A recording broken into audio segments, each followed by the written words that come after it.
Hello, j'espère que vous allez bien. Je suis trop contente de vous retrouver aujourd'hui pour une nouvelle vidéo Bullet Journal puisque la semaine dernière je vous ai présenté mon setup de l'année 2020 et je n'avais pas encore fait mon setup du mois de janvier.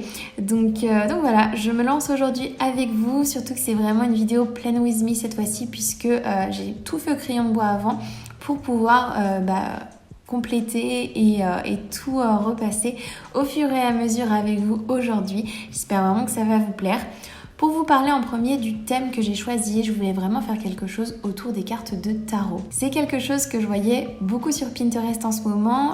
Je tombais vraiment sur beaucoup de photos avec des personnes qui tenaient des cartes de tarot dans les mains, etc. Et ça m'a beaucoup inspirée. J'avais très envie de faire quelque chose autour de ça. Surtout que ça impliquait de dessiner des soleils, des étoiles, des lunes, etc. Vous savez que c'est quelque chose que j'aime beaucoup. Donc voilà le comment du pourquoi de ce choix de thème. Pour ce qui est de ma page de droite, du coup, vous pouvez le voir, c'est ma page de présentation avec mon petit calendrier. Et pour ce qui va être de ma page de gauche, je me fais un petit encadré pour ma pile à lire du mois. J'ai dessiné sur une petite feuille noire, du coup, pour pouvoir mettre tout ça dedans. Et juste en dessous, j'ai décidé d'écrire une citation. C'est une citation tirée d'une de mes chansons favorites du nouvel album de Selena Gomez. Si jamais vous l'avez pas encore écouté, je vous invite vivement à le faire. Moi, je sais que j'adore cette artiste et là, je trouve qu'elle a fait vraiment un travail incroyable avec cet album. C'est clairement son meilleur album de sa carrière jusqu'ici. Donc voilà. Ensuite, pour terminer et finir cette première double page, c'est simple en fait. Je revois les endroits où je trouve qu'il manque des choses en fait. Là, par exemple, je suis en train de refaire des petits doodles pour compléter en fait, parce que c'est vrai qu'il y a toujours des endroits au final quand on fait notre setup, on se dit « Ah oui, mais c'est vrai que là, ça fait un petit peu vide. » Donc du coup, c'est ce que je fais là.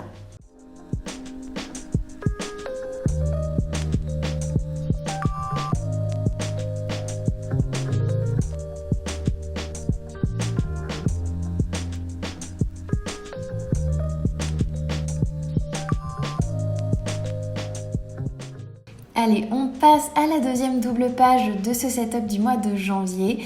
Et comme vous pouvez le voir, j'ai déjà décidé de coller une page noire sur ma page de gauche.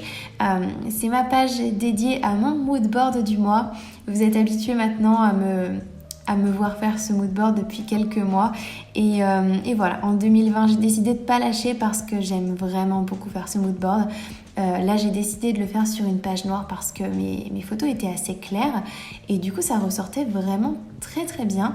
Et je vous l'avais dit de toute façon que je comptais utiliser des feuilles noires un petit peu plus souvent dans mon bullet journal 2020. Mais voilà, du coup, c'est chose faite pour mon setup du mois de janvier avec cette page noire pour le mood board et la petite feuille noire que j'ai utilisée aussi pour ma pile à lire du mois. Pour ce qui est de ce qui se passe sur ma page de droite, ça faisait un petit moment que je voulais retester ce tracker qui est un budget tracker pour vraiment suivre toutes les dépenses que l'on fait dans le mois.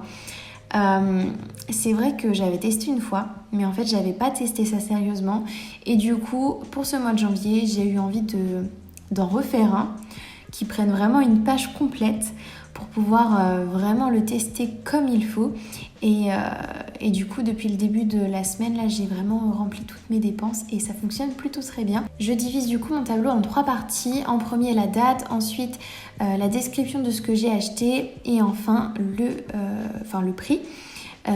Et du coup voilà, à la fin du mois du coup on peut vraiment je trouve mieux s'y retrouver, voir quel type de choses on a acheté, les dépenses qu'on a faites et tout ça. Donc je vais tester ça ce mois-ci.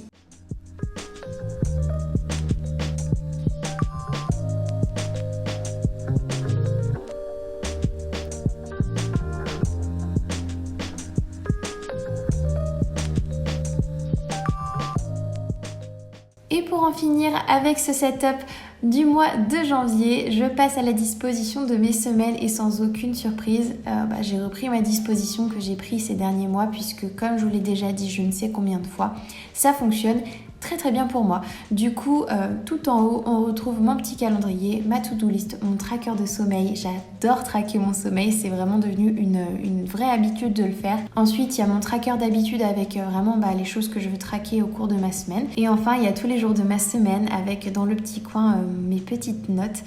Et voilà, pour ce qui est de ma semaine, il n'y a vraiment rien de très compliqué. J'aime vraiment pouvoir y voir clair comme ça et ça me convient toujours autant.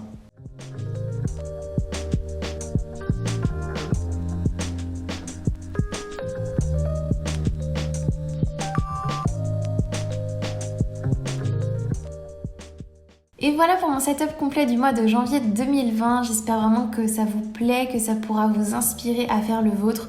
Peut-être pas celui du mois de janvier du coup parce que je suis en retard, mais peut-être celui du mois prochain, je ne sais pas. En tout cas, j'essaierai de ne pas être en retard pour le mois de février. Sur ce, je vous remercie d'avoir regardé cette vidéo jusqu'au bout. Je vous fais plein de gros bisous et je vous dis à très vite. Bye!